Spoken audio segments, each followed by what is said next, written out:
séance qui va porter sur les représentations sociales de la pauvreté en temps de pandémie. Bien entendu, là, on va changer d'univers, où on a eu là jusqu'à maintenant quand même de très belles discussions, mais aussi beaucoup de statistiques. Là, on va entrer dans quelque chose d'autre avec d'abord la présentation de Mathieu Lizotte, qui est aussi un des organisateurs de ce colloque, qui va nous parler des préjugés comme violence symbolique.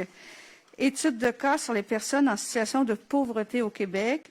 Et Mathieu est professeur adjoint à l'école d'études sociologiques et anthropologiques de l'Université d'Ottawa. Alors, bonne présentation. On aura 2 présentations pour cette séance et on aura aussi une discussion. Donc, on invite nos présentateurs à respecter les temps. Merci beaucoup, François. Ça fait plaisir.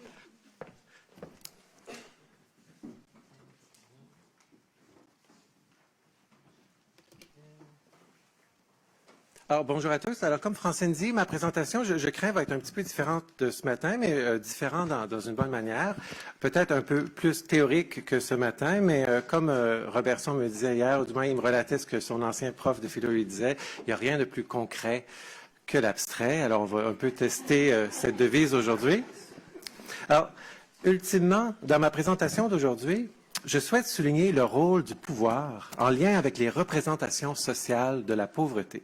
En tant que citoyen concerné, en tant que chercheur ou intervenant, bref, en tant que société, je souhaite qu'on s'interroge sur les manières dont nous représentons la pauvreté individuellement et collectivement, et qu'on s'interroge également sur ses implications relatives au pouvoir et à la violence. Il s'agit d'une réflexion issue d'un projet récent que j'ai effectué sur les préjugés à l'égard des personnes en situation de pauvreté. Alors, je tiens à souligner que ma réflexion d'aujourd'hui est vraiment fermement ancrée dans une démarche empirique. J'ai effectué une étude récemment sur les préjugés à l'égard des personnes en situation de pauvreté, une étude financée par le ministère du Travail. En somme, mon équipe et moi avons parcouru le Québec, voilà, et je suis très reconnaissant des personnes qui ont accepté de participer à mon étude et de parler de leur expérience personnelle. Des expériences qui touchent évidemment un sujet très délicat. Alors, depuis la fin de mon étude, j'ai présenté les résultats à plusieurs reprises. Okay? En somme, nous avons documenté l'expérience des préjugés du point de vue des personnes pauvres. On savait bien entendu que les personnes pauvres souffrent énormément de ces préjugés et de la stigmatisation. Mais nous tenions à identifier concrètement comment ces préjugés mènent à des conséquences négatives dans leur vie. En fait, nous avons identifié des conséquences négatives dans les 5 principales dimensions de l'exclusion sociale. Conditions matérielles, santé, le travail, l'éducation et le réseau. D'ailleurs, je vous inviterai, si vous êtes intéressé aux résultats, vous pouvez aller sur mon profil. Il y a 2 rapports qui vraiment détaillent les conséquences des préjugés de la stigmatisation en grand détail. Et il y a un volet aussi santé mentale, parce qu'une des grandes conséquences, c'est justement sur la santé mentale, sur l'estime de soi, qui peut même mener finalement au suicide. Alors, c'est très, très, très important. Bref, il en ressort clairement de ces rapports que les préjugés constituent un obstacle majeur à la participation sociale des personnes pauvres. Aujourd'hui, je ne vais pas vous relater les principales conclusions de ces rapports. Comme je l'ai dit, si vous voulez en savoir davantage, vous pouvez télécharger les rapports. Aujourd'hui, dans cette présentation, j'ai voulu mettre l'accent sur la représentation comme un enjeu de pouvoir. Ma thèse est très simple. Toute tentative de lutte contre les préjugés aurait l'intérêt de souligner les différentes manières dont la pauvreté est représentée. En somme, il importe qu'on se demande qu'est-ce que ces représentations véhiculent en matière d'idéologie, de valeurs, de croyances explicites et implicites. Voici en bref le cœur de ma présentation. Enfin, je terminerai ma réflexion en soulignant 3 éléments qui me semblent fondamentaux dans l'élaboration d'une représentation dite humaniste de la pauvreté. Alors, je ne vais pas faire un cours aujourd'hui finalement sur la notion de pouvoir en sociologie. De nombreux sociologues ont écrit sur ce sujet, Marx, Gramsci, Lenski, Foucault, Bourdieu et ainsi de suite.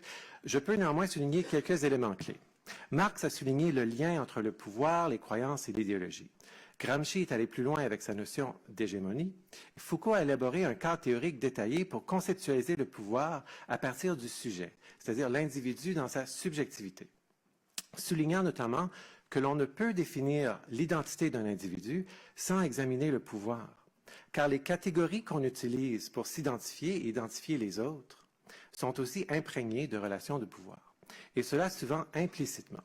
Alors, le travail d'un sociologue revient en partie à expliciter ces relations de pouvoir et à leur jeter de la lumière. Le travail de Bourdieu a souligné l'importance de la relation entre le pouvoir et le langage, notamment avec son concept de violence symbolique. Dans la pratique, on tend à concevoir la violence en termes physiques et maintenant de plus en plus psychologiques. J'aimerais aussi souligner que la violence peut aussi être interprétée en termes symboliques, même si ce n'est pas évident a priori. Bref, je ne souhaite pas ici faire une présentation scolastique sur les théories du pouvoir de la violence. La pensée de chacun de ces auteurs ne s'explique certainement pas en 20 minutes. Mon but est de souligner de manière pragmatique de concevoir le pouvoir dans la représentation. Je propose de le faire concrètement à partir de la théorie des représentations sociales de Jodelet et Moscovici. Alors, quel est le lien entre les préjugés, les représentations et le pouvoir? D'emblée, un préjugé est une attitude négative, un phénomène de groupe et une généralisation à outrance. Cette définition fait largement consensus en psychologie. Cependant, aucune attitude existe dans un vide. Un préjugé ne vient pas de nulle part. Deuxièmement, si un préjugé est une attitude et un phénomène de groupe, on doit alors s'interroger sur l'origine de ces croyances. On peut retracer et examiner ces croyances grâce à la théorie des représentations sociales. Les attitudes sont liées à des représentations. Celles-ci sont liées à des idéologies et à des rapports de force. Donc, c'est dans ce sens que l'on peut dire que les préjugés relèvent de la violence symbolique. Alors, qu'est-ce qu'une représentation sociale? Alors, la définition de Jodelet est fort connue dans la littérature. Je pense que même tout étudiant au bac l'a vu. Une représentation sociale est une forme de connaissance socialement élaborée et partagée, ayant une visée pratique et concourant à la construction d'une réalité commune, à un ensemble social. Les représentations sociales contribuent donc à la construction de la réalité. Plus la représentation est partagée, plus elle définit cette réalité. Ainsi, elle crée des possibilités et des capacités d'action. Les représentations sont ainsi des prérequis de l'action sociale. Les représentations sociales sont comme un véhicule, si on veut, ou une courroie de transmission de croyances. Une symbolique culturelle, dans un sens, est une encyclopédie de représentation. Alors, quel est le rapport entre les préjugés et la représentation dominante de la pauvreté? D'emblée, au début de mon étude sur les préjugés, mon équipe et moi avions identifié des centaines de préjugés concrets à l'égard des personnes pauvres. Assez pour en donner le vertige dans un sens. Il n'est pas possible de produire en fait une liste exhaustive des préjugés envers ces personnes. Cependant, ces centaines de préjugés sont essentiellement des variations d'un nombre beaucoup plus restreint de thèmes. On en a identifié essentiellement 5, c'est dans le rapport. Nous avons identifié les thèmes comme l'irresponsabilité, l'incompétence, l'ossivité ou paresse, l'immoralité, l'impureté. Ces 5 thèmes ne sont pas complètement indépendants, c'est ça mon point. Ils sont reliés ensemble dans la représentation du pauvre non méritant. Les préjugés proviennent en grande partie de cette représentation dominante. Cette représentation détient en fait une forte croyance.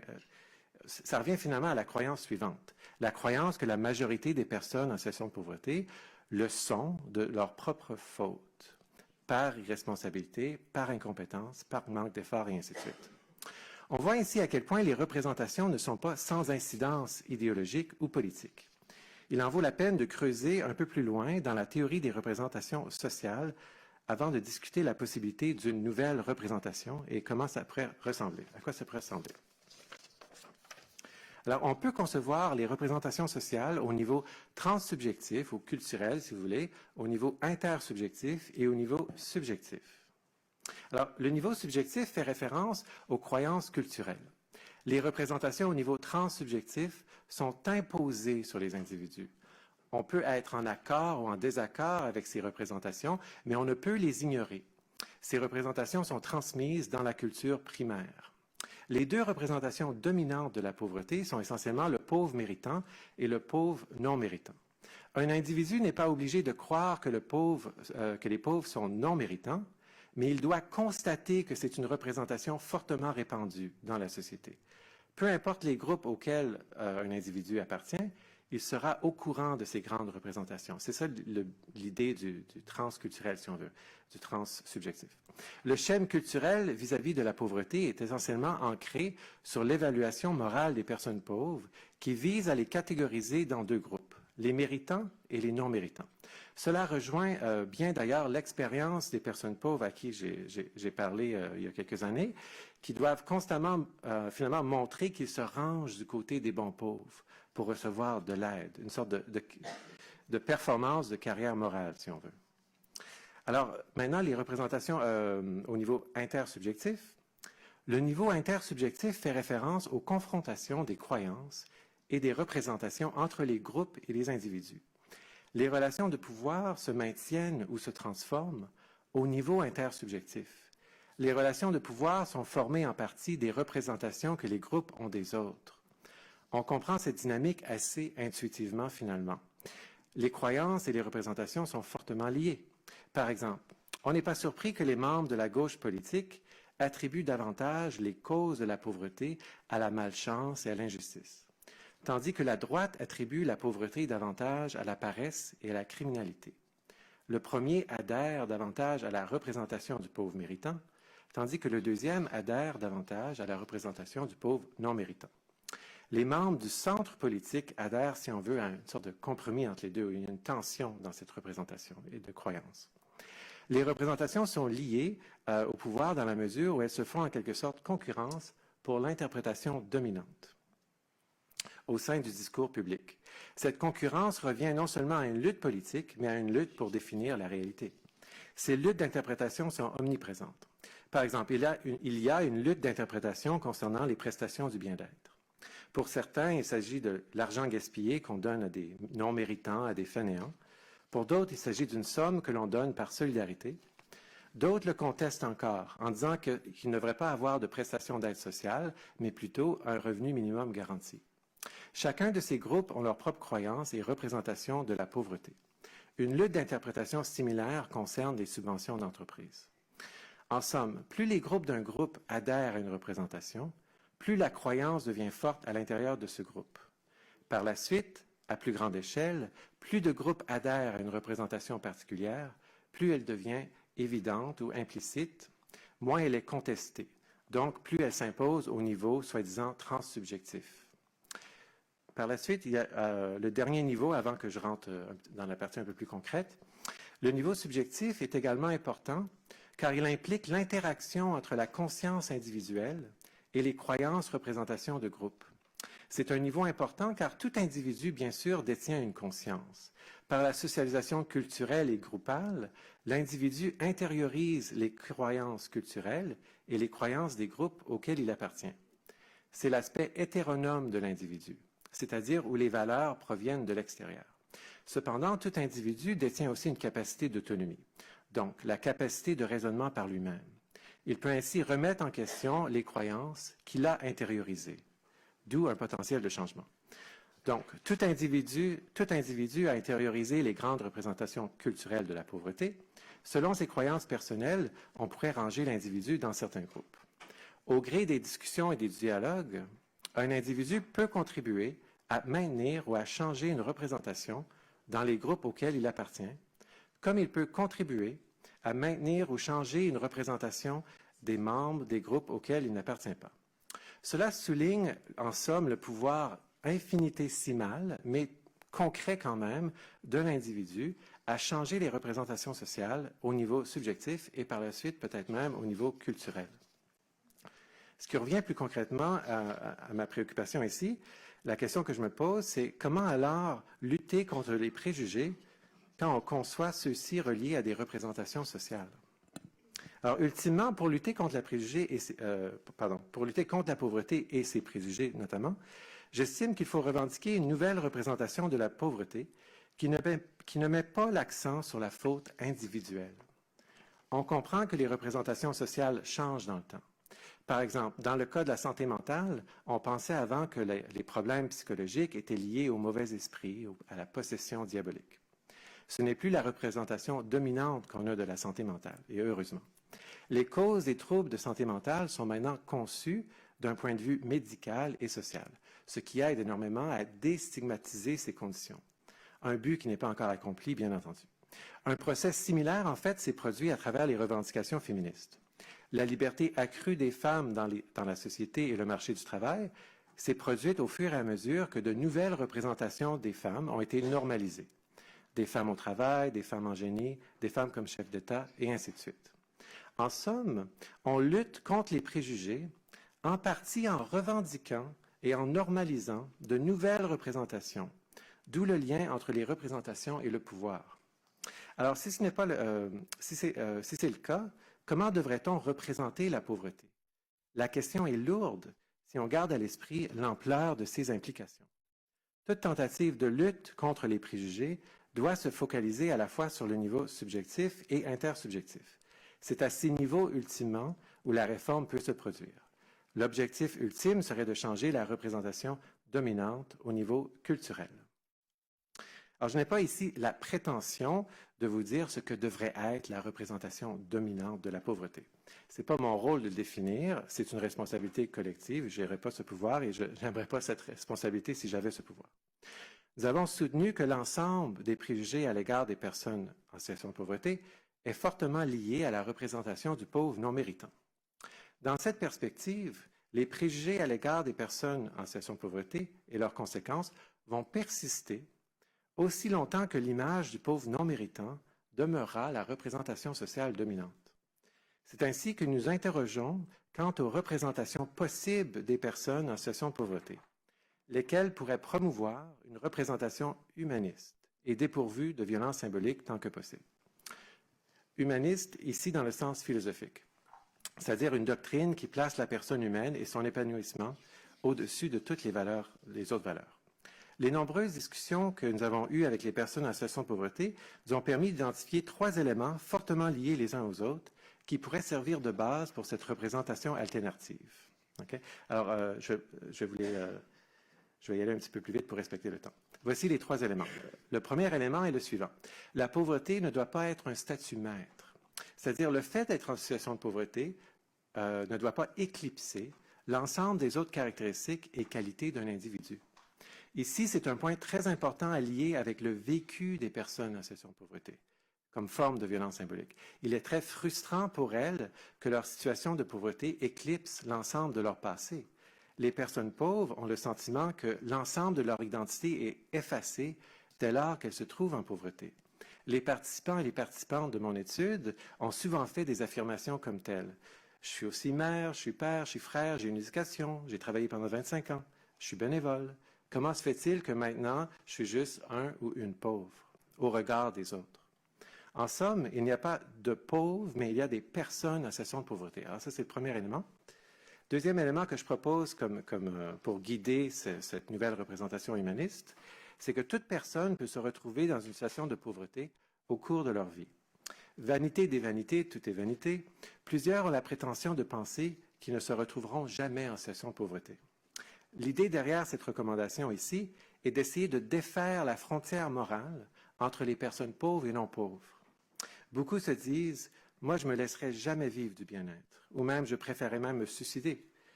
On voit ainsi que, du point de vue de la représentation dominante, être pauvre, c'est franchir une ligne morale qu'on ne devrait jamais franchir.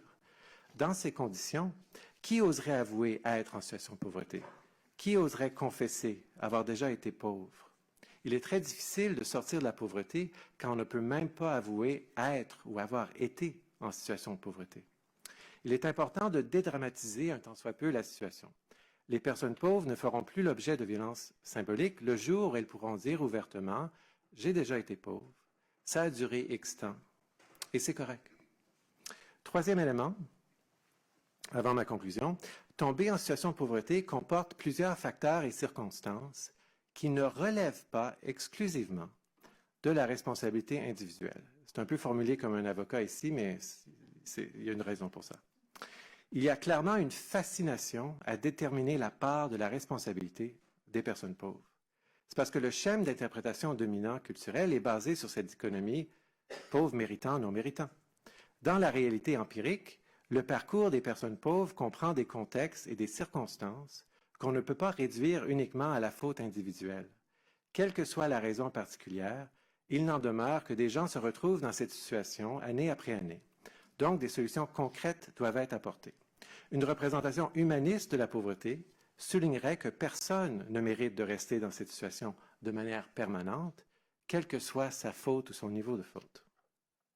Alors, en conclusion, dans le cadre de la représentation dominante des pauvres non méritants, on a comme l'impression que la population générale met les personnes pauvres essentiellement en procès. Cependant, contrairement à un véritable procès judiciaire, les personnes pauvres ne semblent pas bénéficier de la présomption d'innocence. Une représentation humaniste mettra davantage l'accent sur le fait qu'il faut arriver à une solution. Même si un individu se retrouve en pauvreté pleinement par témérité, la société doit être en mesure d'accorder de secondes chances et un filet social. D'ailleurs, on ne peut pas offrir de seconde chance, D'ailleurs, ne pas offrir de seconde chance peut même entraîner la criminalité, donnant lieu à une autoprophétie. Alors, revendiquer une nouvelle représentation humaniste de la pauvreté est une manière, si on veut, de désamorcer la violence symbolique à laquelle les personnes pauvres font face. Je ne prétends pas ici avoir, encore une fois, défini la représentation humaniste idéale de la pauvreté, mais j'ai souligné 3 éléments importants comme réflexion initiale pour guider ce développement de cette nouvelle représentation. Des éléments que j'aimerais souligner qui sont issus de discussions que j'ai eues dans des groupes de discussion avec des personnes en situation de pauvreté, au-delà de 80 personnes. Alors, cependant, je tiens à souligner que je ne propose pas ici de développer une nouvelle représentation du pauvre méritant, car cela va nous vouer à rester dans le schème méritant-non méritant. Il me semble plus porteur de dépasser l'idée du mérite ici. De toute manière, en termes de justice distributive, les interventions d'aide pour lutter contre la pauvreté, les interventions d'aide pour lutter contre la pauvreté concernent le principe du besoin et non le principe du mérite. Le principe du besoin est un principe reconnu en justice distributive, qu'il véhicule. Mieux comprendre ce lien nous force à nous interroger constamment sur nos propres croyances et leurs implications. Comme dit Dostoïevski dans Le démon, il n'y a pas de préjugés anodins. Alors, je vous remercie.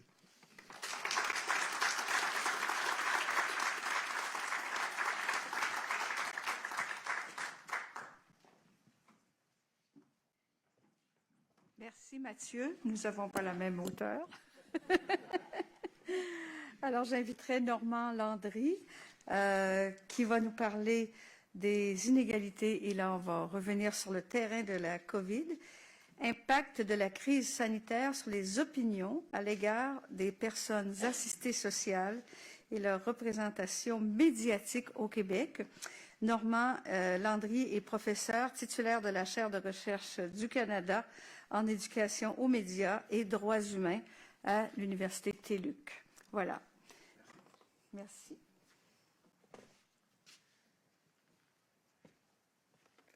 Le grand privilège d'être conférencier, c'est qu'on peut enlever le masque. Hein? Voilà. Avant de débuter, j'aimerais faire 2 petites mises au point. La première, c'est que le projet de recherche dont je vais vous parler aujourd'hui a été fait en étroite collaboration, partenariat avec le collectif pour un Québec sans pauvreté. Donc, c'est vraiment un travail sur lequel on travaille depuis 4 ans ensemble. Donc, la plupart des données que vous allez voir là, on l'a fait de manière concertée. Je vous encouragerai également à parler aux gens du collectif aujourd'hui si vous avez des questions. Le deuxième élément, c'est si on veut traiter en fait de l'impact de la pandémie sur les représentations qu'on a à l'égard des personnes assistées sociales, sur le traitement médiatique qui est fait des personnes assistées sociales, il faut reculer en arrière. On ne peut pas commencer au point de la pandémie. Il faut évidemment avoir une idée pré-pandémique de la nature des représentations qui s'imposaient au Québec et qui s'imposent depuis des décennies au Québec à l'égard des personnes assistées sociales. Avoir également une idée de qu'est-ce qui est un peu une norme médiatique, comment est-ce qu'on en parle, comment est-ce qu'on en traite, pour qu'on puisse voir par la suite l'impact que la pandémie peut avoir sur ces questions-là et avoir une analyse qui est fondée. Donc, pour pouvoir rentrer dans le vif du sujet, il faut retourner en arrière. Il faut retourner en arrière de plusieurs années, en fait. Il faut retourner à un rapport qui a été produit par un collègue à moi de l'Université de Montréal, Pierre Noreau et son équipe, pour le 40e anniversaire de la Charte québécoise des droits et libertés de la personne, où la Commission des droits de la personne et des droits de la jeunesse du Québec a mandaté une équipe de recherche, essentiellement de déterminer le degré d'adhésion de la population québécoise aux grands principes de diversité et d'inclusion qu'on trouve à l'intérieur de la Charte. Donc, pour le 40e anniversaire de la Charte, on voulait vraiment savoir quelles sont les zones d'intolérance qui demeurent au Québec. Donc, un certain nombre d'éléments qui ressortent. Le premier lieu, c'est que, bon, la question de la discrimination à l'égard des personnes en situation de handicap est maintenant assez minoritaire. La discrimination à l'égard des personnes qui sont des minorités sexuelles également est un fait qui est en diminution assez marquée. Il y a toujours un certain niveau d'intolérance au niveau de la diversité ethnique et culturelle au Québec. C'est un fait qui demeure. Au Québec, un piton sur lequel on pèse très régulièrement, c'est celui du niveau de tolérance des Québécois et des Québécoises à l'égard des personnes qui sont d'une autre religion. Ça, c'est un fait religieux qui revient constamment chez nous, un fait sociologique assez fort. Mais la grande surprise de l'enquête, un Québécois sur deux avoue candidement avoir des représentations négatives à l'égard des personnes assistées sociales. Et c'est au Québec le groupe qui fait l'objet des représentations les plus négatives, toutes catégories confondues. Et ça l'a pris, en fait, les chercheurs de cours. Et ça m'a pris, moi, également, de cours. Et les chercheurs sont arrivés avec un élément de réponse très intéressant. En 2015, la condition sociale était le motif le plus susceptible d'entraîner une forme ou une autre de discrimination. C'était le motif le plus associé à une forme d'intolérance et de méfiance sociale. Et je vous rappelle le bruit qu'on avait à l'époque et qu'on a toujours à l'heure actuelle dans nos têtes au niveau des discriminations, notamment basées sur les questions identitaires, qui sont des véritables sources de discrimination. Mais il y a peut-être un feu qui couvre chez nous. Un feu qui couvre, qui n'est pas relevé par la littérature, qui n'est pas relevé dans le débat public, une intolérance assez marquée sur la base de la condition sociale. Et les chercheurs ont également dit près de la moitié des répondants, près de 48%, admettent accepter une genre de conception que tous les citoyens n'ont pas les mêmes chances dans la vie, ce qui dénote une conception à la fois fataliste et stéréotypée de la société, l'acceptation que l'inégalité sociale est une réalité inévitable avec laquelle il faut composer. Donc ça, si vous voulez, c'est le genre de trame idéologique de fond avec laquelle on compose au Québec en 2015-2016. Ce qui fait qu'on s'est posé des questions. Première question, quelle est donc la nature des représentations sociales à l'égard des personnes assistées sociales et des programmes d'assistance sociale? Qu'est-ce qu'on en pense précisément? Ensuite, quel est le traitement médiatique de l'assistance sociale au Québec? Est-ce qu'on en parle? Et quand on parle de quoi exactement? Et quels sont les acteurs et les personnes qui ont droit de citer lorsqu'on parle d'assistance sociale? Ensuite, comment est-ce que les groupes de lutte à la pauvreté communiquent-ils dans l'espace public? Est-ce qu'ils ont des difficultés à communiquer, à rencontrer leur public, à pouvoir développer leur agenda, leur point de vue, leur argumentaire dans les métiers d'information? Et finalement, quel discours les personnes assistées sociales articulent-elles elles-mêmes sur leurs propres conditions, sur les programmes auxquels elles ont accès? Donc ça, c'est vraiment les questions de recherche qui nous ont pris la tête pendant plus de 4 ans. Donc on a développé un projet de recherche en 4 volets. Premier volet, bon, ça c'est pas le volet, c'est plus le travail de fond.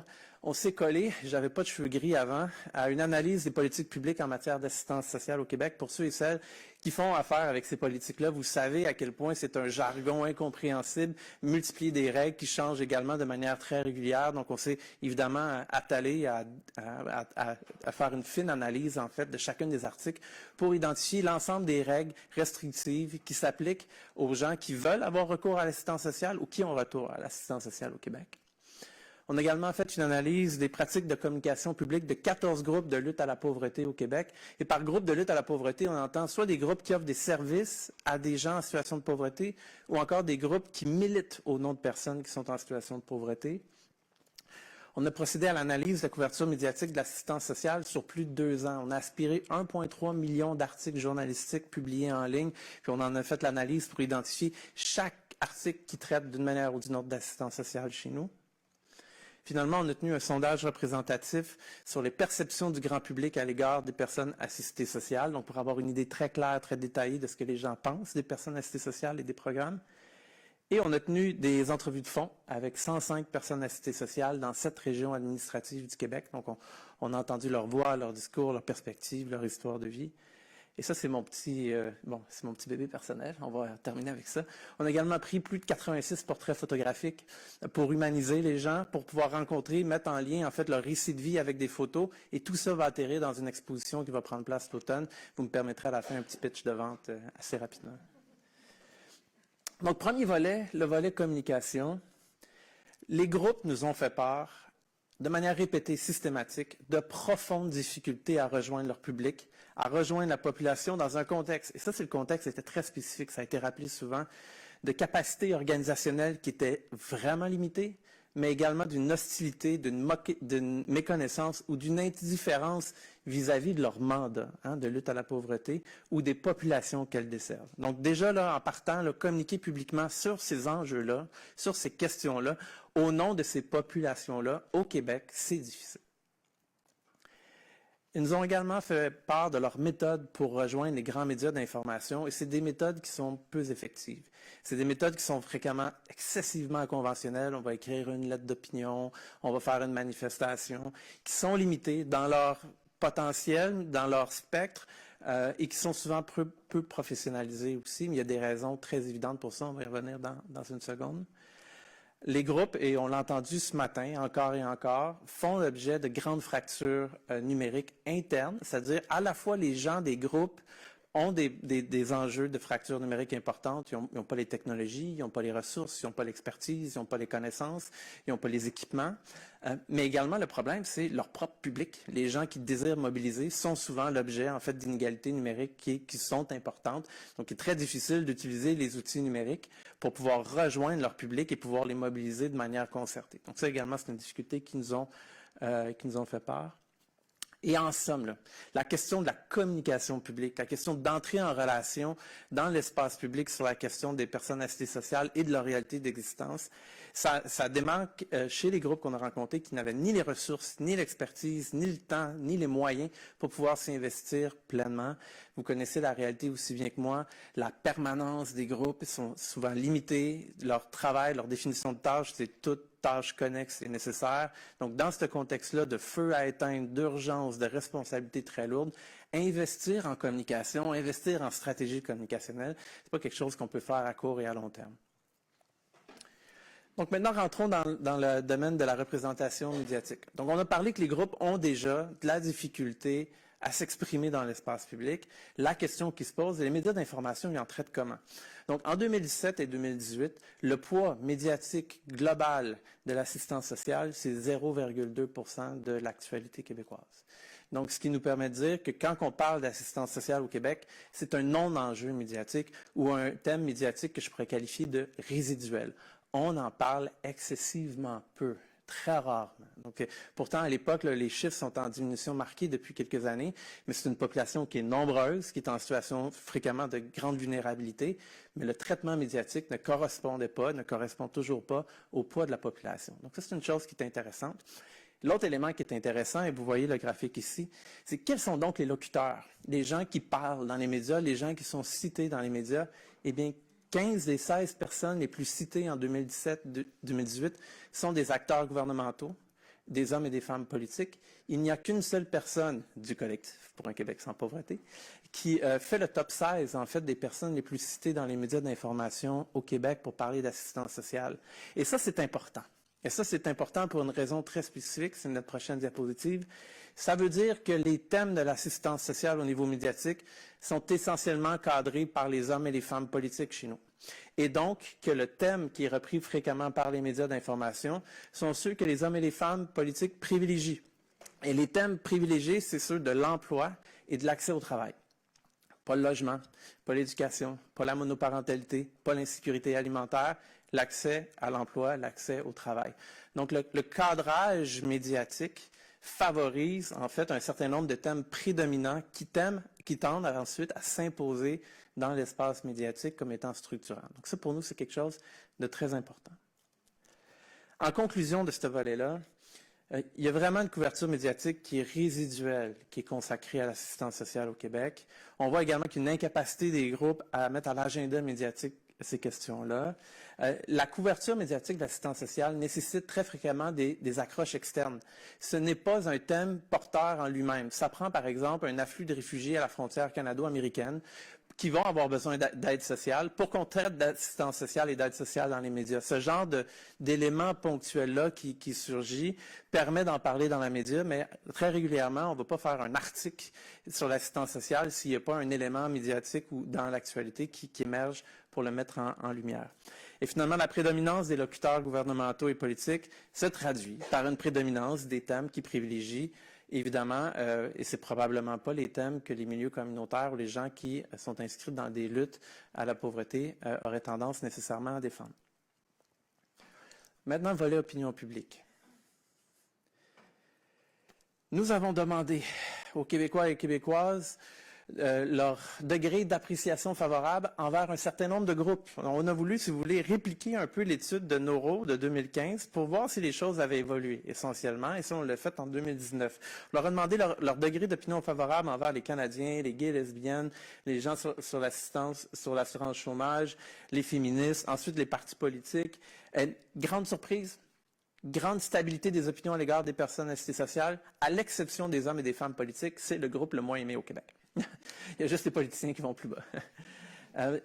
Deuxième surprise, donc encore une fois, 1 sur 2. Il n'y a presque aucune variation en 4 ans. Ça, pour nous, c'est quelque chose d'important.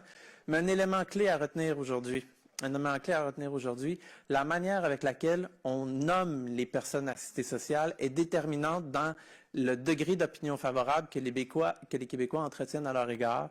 Essentiellement, le terme BS est jugé comme une insulte très péjorative. Et lorsqu'on demande aux gens leur opinion des BS, on perd 7 points par rapport aux personnes assistées sociales. Donc ça, pour nous, c'est important et on a des débats collectifs très difficiles à l'heure actuelle sur le langage qu'on peut utiliser dans l'espace public.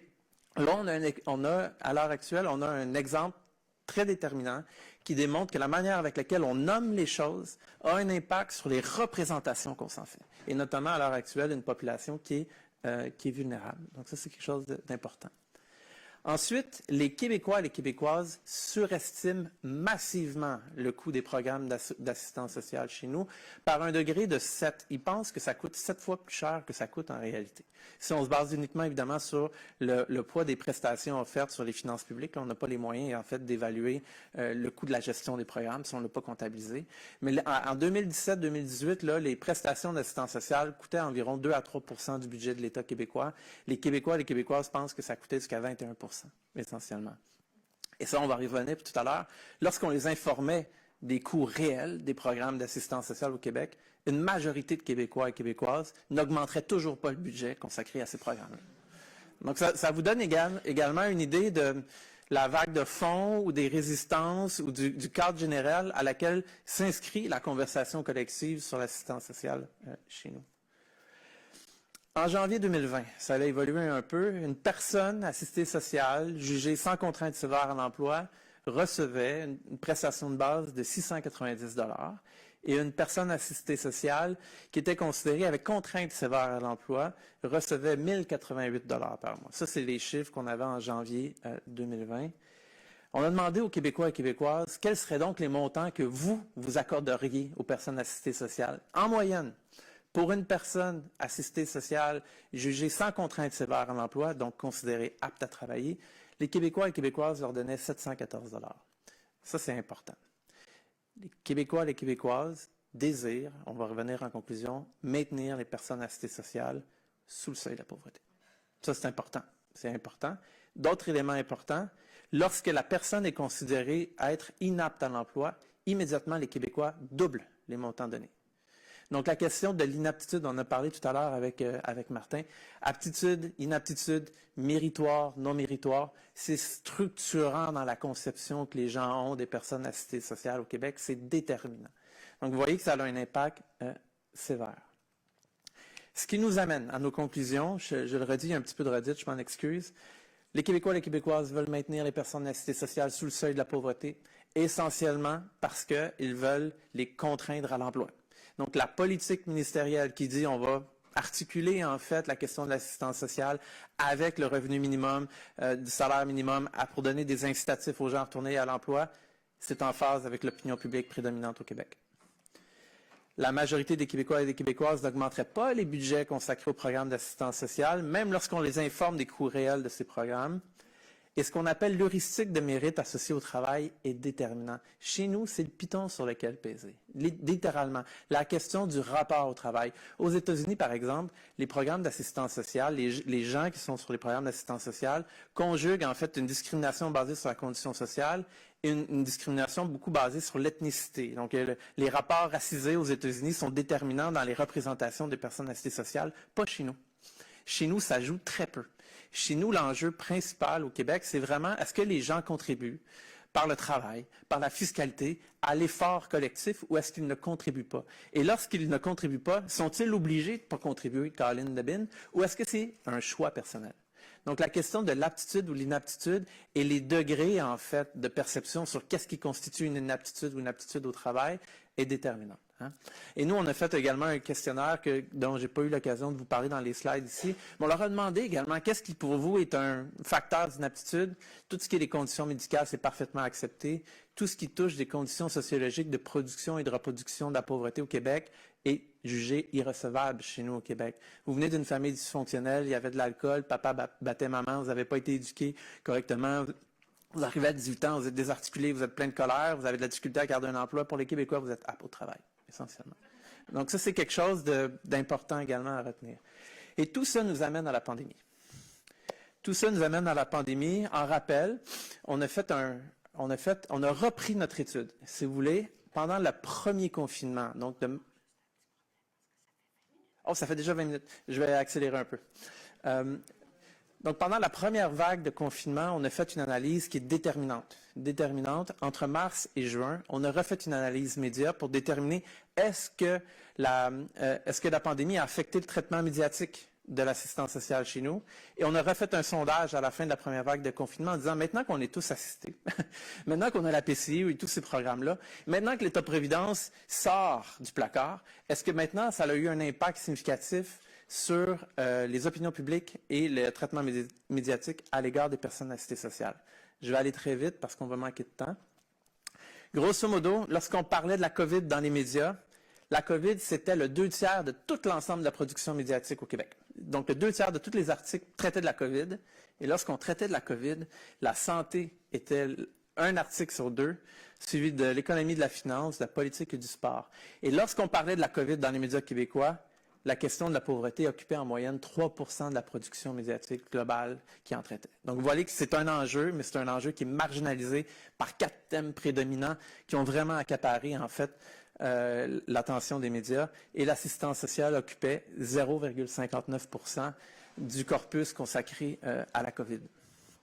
Donc, en moyenne, 1,5% de la production médiatique québécoise a simultanément traité de COVID, de pauvreté ou d'inégalité économique. C'est pas beaucoup. Et 0,9% de la production médiatique québécoise a traité de COVID et de personnes assistées sociales. Encore une fois, c'est très, très faible. Je vais très, très rapidement ici. On a refait notre sondage. L'effet pandémique sur les représentations à l'égard des personnes assistées sociales est nul. 1% d'augmentation. Donc, on ne peut pas dire que la pandémie, que le choc pandémique, le fait qu'on soit tous un peu, d'une certaine forme, assistés, a eu un impact significatif sur les Québécois et les Québécoises. Et de tous les groupes sujets à obtenir une aide urgence de l'État en période de crise sanitaire, les personnes assistées sociales jugées aptes à l'emploi étaient jugées les moins méritoires. Même moins méritoires que les grandes entreprises. Donc, vous voyez à quel point ces conceptions-là sont vraiment structurantes et déterminantes chez nous. Ce qui nous permet d'arriver à la conclusion. Je m'en excuse. La considération qui est accordée à la figure de la personne assistée sociale est vraiment tributaire des perceptions quant à son degré d'effort et d'initiative qu'elle est réputée déployer pour s'intégrer dans le marché de l'emploi et de contribuer à l'effort collectif que l'on associe au travail et à la fiscalité. C'est ça le piton chez nous. Et le volume de la couverture médiatique qui traite d'assistance sociale n'a pas évolué entre la période pré-pandémique et pandémique. Et nos conclusions laissent vraiment arriver à un genre de congruence entre certains éléments. Les opinions sont durablement négatives à l'égard des personnes assistées sociales. Il y a un très faible niveau d'acceptabilité des aides particulières qui auraient pu leur être versées en période de crise sanitaire. On continue à avoir une marginalisation des thèmes et des enjeux associés à l'assistance sociale en période de crise sanitaire. Et tout ça, en fait, est venu nourrir un agenda gouvernemental qui n'était pas du tout dans l'obligation de manière proactive à agir pour débloquer des fonds parce qu'il n'y avait juste aucune pression médiatique au public pour exiger correctement qu'il se passe des changements dans les programmes pour les personnes en situation de vulnérabilité. Je vous remercie. Dernière chose. L'automne prochain, on tient une exposition publique à l'Écomusée du Fier-Monde sur tous les éléments de recherche que vous avez vus aujourd'hui. Si vous êtes intéressés, venez me voir, venez nous parler. Ça va nous faire plaisir de vous y accueillir. Merci.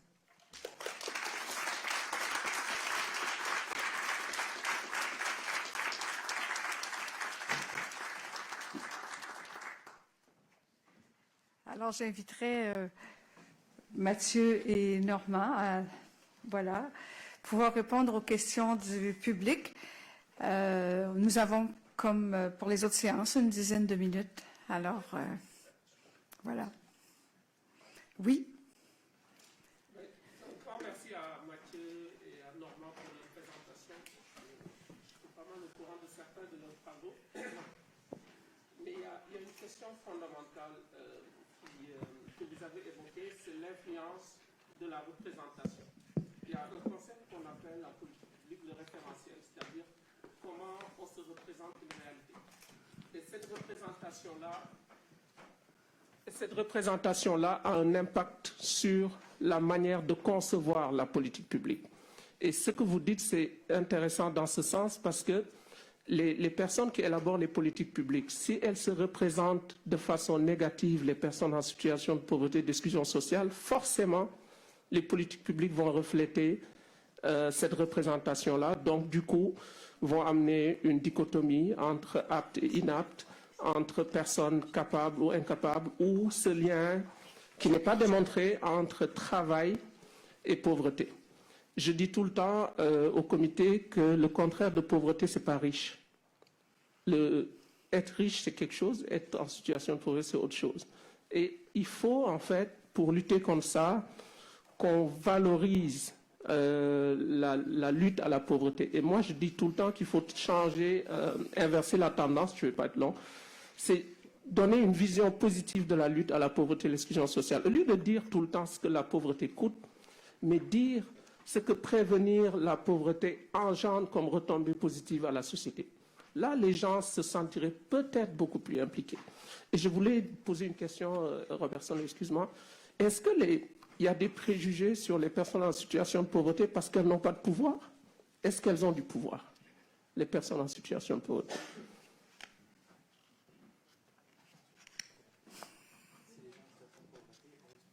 Est-ce qu'elles ont du pouvoir, les personnes en situation de pauvreté? Est-ce que le fait d'avoir du pouvoir peut déconstruire les préjugés? Certainement qu'elles ont un certain pouvoir. Cela dit, ouais. Moi, je retournerai au centre, finalement, de ma préoccupation et de ma présentation. Finalement, je pense que c'est très important collectivement, qu'on pense comment on représente la pauvreté, parce que, oui, il y a un pouvoir individuel, mais il faut vraiment s'éloigner. Et des 80 personnes que j'ai rencontrées, il y en a qui sont plus résilientes que d'autres. Hein. Il y en a qui ont, malheureusement, qui avaient des pensées suicidaires. Là. Je pense qu'il faut vraiment une réponse collective. Et je sais que ça pouvait sembler abstrait, ce que j'ai dit en abordant cet enjeu à travers les représentations sociales, mais je trouve que c'est important parce que, encore une fois, les représentations sociales véhiculent des idéologies et les trois recommandations que j'ai données, dans un sens, ça déconstruit vraiment des images que des images négatives qui sont véhiculées et qui sont pas liées à la réalité forcément et qui, il y a quand même un framing effect. Hein? Alors, et dans la formulation, comme clairement, il y a la peur que c'est leur faute, qu'ils sont non méritantes. Et toutes les personnes pauvres que j'ai rencontrées, essentiellement, disaient toujours, à chaque fois que j'ai besoin d'aide, il faut que je fasse une sorte de mise en scène de ma carrière morale. Alors, vraiment, dans les trois recommandations, ce que j'aime là-dedans, c'est qu'un des premiers éléments, c'est si tu dis aux gens de droite qu'il y a personne qui fait des erreurs dans la vie, ils vont pas vouloir, appuyer les programmes sociaux. Mais si on dit, les gens peuvent faire des fautes, se retrouver en situation de pauvreté relève de plein de situations qui ne relèvent pas strictement de la faute individuelle, je pense que c'est une manière d'entamer les choses. Cela étant dit, j'aime beaucoup ce que Normand a fait avec les photographies et je veux inciter à ton vernissage. Je pense que humaniser aussi les personnes qui sont en situation de pauvreté parce que finalement, beaucoup de gens n'ont pas beaucoup d'expérience avec les personnes en situation de pauvreté, alors ils se fient aux représentations sociales comme une sorte d'interprétation par défaut. Et c'est vrai que moi-même, avant de commencer cette enquête, il y a des choses que les gens ont vécues que je n'aurais pas pu imaginer. Alors j'aime beaucoup l'idée de les humaniser. Alors voilà, ça serait mon élément de réponse. Oui, j'ai une anecdote. Et ça va faire peut-être sourire Virginie. En 2017, je pense, j'ai fait un pitch au collectif pour ce projet-là. Et là, il était question de photographie, d'être dans l'espace public, puis de parler d'assistance sociale. Et les gens, plusieurs personnes ont un peu baissé la tête. Puis il y en a une qui dit, mais vous êtes fous, on ne va pas sortir dans l'espace public pour se mettre à nu, à risque, comme ça. Et là, il y a un monsieur qui a mis son poing sur la table, qui a frappé. Puis il a dit essentiellement, mais comment croyez-vous qu'on a recadré le débat sur la diversité sexuelle au Canada pendant 20 ans? Alors, comment croyez-vous qu'aux États-Unis, ça s'est passé, la lutte pour les droits civiques? L'idée étant essentiellement, ce sont des gens qui doivent prendre parole pour cadrer la lutte. Moi, le pouvoir, il est là et je pense que les travaux, ce qu'on a fait au courant des 4 dernières années, c'est que le cadrage n'est pas fait par les acteurs qui veulent voir les choses changer à l'heure actuelle dans l'opinion publique et auprès des médias d'information. Le travail à faire, il est là pour moi. On travaille de recadrage pour imposer d'autres thèmes, d'autres enjeux, d'autres perspectives, d'autres voies, pour renormaliser certains parcours et pour dénormaliser certains argumentaires également. Donc, ça va être ça la lutte à faire, là, s'il y a une lutte. Une série continue de 2 à 3 questions. Oui, on a une prochaine question, justement. Gilles?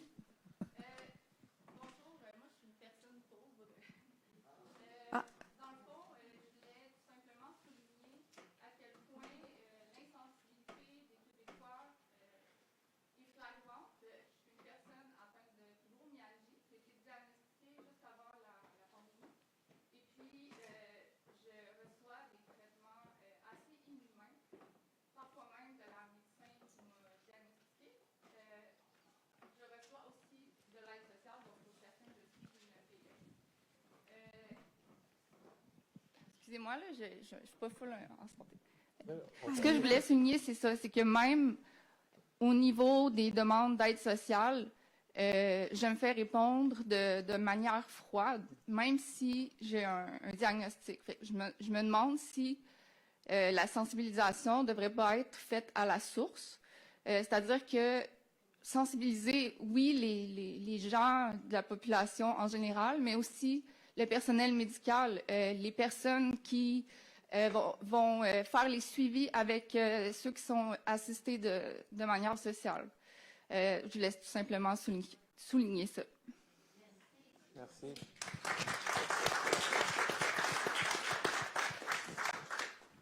Je vous remercie énormément pour votre courage. Excuse-moi, vous allez pouvoir répondre à une série de 3 questions de suite Voilà. pour permettre à plus de personnes de participer. Me revient en mémoire cette parole du Premier ministre Bouchard, travailler bande de paresseux,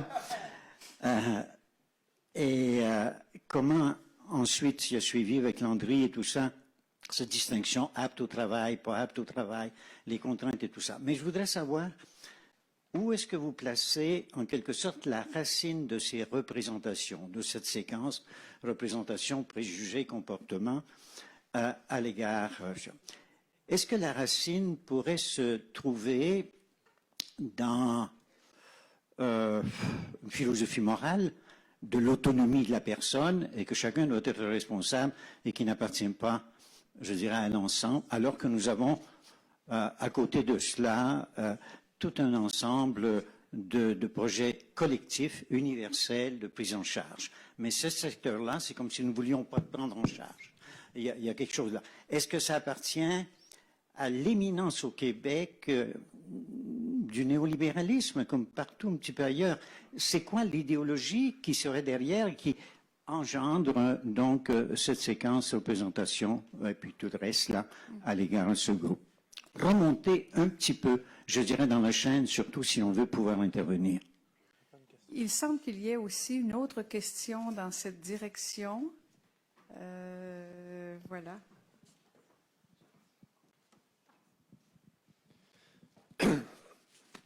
Enfin, j'enlève mon masque. Je voulais faire une intervention. Je ne vais pas beaucoup parler de personnes âgées que je représente, mais on constate, nous autres, qu'il y a 2 classes de retraités. Et c'est comme si les systèmes de pension sont faits comme ça. et il y a une classe de retraités qui se trouve nécessairement dans la pauvreté, celle qui nécessite le supplément de revenu garanti.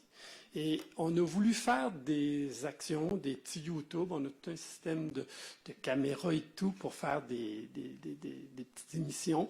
Et on a eu, et c'est très humiliant, quand tu as travaillé toute ta vie. Pour certains, ils ont réussi à se payer un petit bungalow, mais ils n'étaient pas dans la classe de travailleurs dont l'employeur contribuait à leur caisse de retraite. Il fallait qu'ils contribuent seuls. Et de ce fait-là, au lieu de se retrouver à 70 % de leur caisse de retraite, ils se retrouvent uniquement à 35 % et tombent dans la trappe du supplément de revenu garanti. Alors est-il qu'ils ont même pris des rires? Et comme ils sont au supplément de revenu garanti, que le rire est un revenu reporté, dès lors qu'ils retirent leur rire, ils perdent 50 % de leur supplément de 50 % du rire. Ça veut dire que le rendement est affecté, est imposé quasiment de 50 %, ce à quoi il faut qu'ils payent de l'impôt par-dessus le supplément de revenu garanti et le rire qu'ils ont pris cette année-là. Ça fait un taux marginal d'impôt de 81-82 %. C'est absolument honteux de vivre des situations comme ça et ça les appauvrit constamment. C'est la même chose au niveau des crédits d'impôt. La majorité des crédits d'impôt qu'on donne aux gens pour les soins, que ce soit pour les prothèses dentaires, les oreilles, prothèses auditives, les lunettes, tout ça, c'est un crédit d'impôt non remboursable qui s'applique donc à l'autre classe de retraités qui a bénéficié d'une pension qui a été avec une contribution d'un employeur. L'autre, il tombe au supplément de revenu garanti, il a juste 19 000, il ne paye pas d'impôt, n'a jamais accès à tous ces crédits d'impôt-là. Donc, il commence à 19 000, il va être indexé au coût de la vie maintenant depuis 2016. L'indexation au coût de la vie, ça lui permet juste de maintenir un semblant de pouvoir d'achat qui n'est pas nécessairement son panier de consommation à lui. Et il s'appauvrit. Alors, ça, c'est un point que je voulais dire. Puis, effectivement, il y a beaucoup de préjugés dans tout ça. Ils ont très, très peur de s'afficher. Merci de ces riches questions. On a la consigne de 3 questions. On vous demande de réagir, au fond, dans l'ordre qui est le vôtre. Alors, merci pour l'ensemble de vos questions et de vos témoignages. Je tiens à souligner votre courage de dire ouvertement et j'aimerais faire un lien pour finalement l'idée du pouvoir d'action. Oui, il faut de la lutte collective et ainsi de suite, mais je pense que ce que tu as fait là est très courageux et ça me fait penser à une des personnes dans mon groupe de discussion qui semblait être vraiment en paix dans cette situation et qui semblait être bien intégrée quand même si comme il était en situation de pauvreté, mais il n'était pas forcément très exclu. Et finalement, on lui a tous posé, mais c'est quoi ton secret? Et finalement, il a dit, j'en parle ouvertement. Puis il dit, j'avais peur, pendant longtemps, j'en parlais pas, j'avais peur d'en parler pour être exclu. Et c'est vrai que quand j'ai commencé à en parler, j'ai été exclu à un certain degré, mais ça a aussi, finalement, par autosélection, ça a aussi attiré beaucoup de solidarité. Et il y a quelque chose là, en parlant ouvertement, comme ça, c'est pas tabou. Ça brise le tabou, finalement, ce que tu as fait, ce qui est assez remarquable. Pour la question de Dr. Bibeau, sur je trouve, c'est quoi la cause, finalement, de cette représentation? C'est une question fascinante. Il faudrait que j'y pense davantage, mais bien sûr, par exemple, je dirais d'emblée que ce n'est pas lié au néolibéralisme, ça prédate. C'est quelque chose de beaucoup plus fondamental, quelque chose peut-être dans une sorte de nature humaine, si on veut, si vous me permettez le terme, mais qui n'est pas évitable, par contre, qui est pas... C'est quelque chose qui... En sociologie, on étudie la civilisation des mœurs, hein, les rapports et les valeurs évoluent dans le temps. Alors, c'est ce que j'aurais à dire par rapport à ça. Pour la question des retraités, là, je sors de mon champ de compétences, je dirais. Alors, je te passerai la parole. J'ai des éléments de réponse pour les fondements, en fait, des représentations sociales négatives à l'égard des gens en pauvreté qui viennent de travaux, notamment du Sud-Nord, qui ont été faits en 2015-2016. Les Québécois l'oublient, mais on est profondément nord-américains. Dans nos valeurs, dans la manière avec laquelle on conçoit le degré de responsabilité individuelle face à nos succès, à nos insuccès, dans le rapport qu'on entretient vis-à-vis de la société, dans le rôle que la société a d'assurer un filet de protection, de mettre les inégalités à niveau. Donc, tous ces éléments-là sont culturellement intégrés au Québec de manière assez importante. Quant aux causes historiques qui fait que ces éléments-là sont aussi forts chez nous, Je pourrais pas en convenir aujourd'hui, mais elles sont présentes et on a tendance à l'oublier. Des fois, on s'imagine comme des genres d'Européens d'Amérique du Nord, mais au niveau politique, c'est pas le cas. Donc, il y a des valeurs qui sont très proches des États-Unis sur plusieurs éléments clés, en fait, des politiques d'assistance sociale. Alors, je crois que nous allons passer à la prochaine séance. Remercier nos deux présentateurs.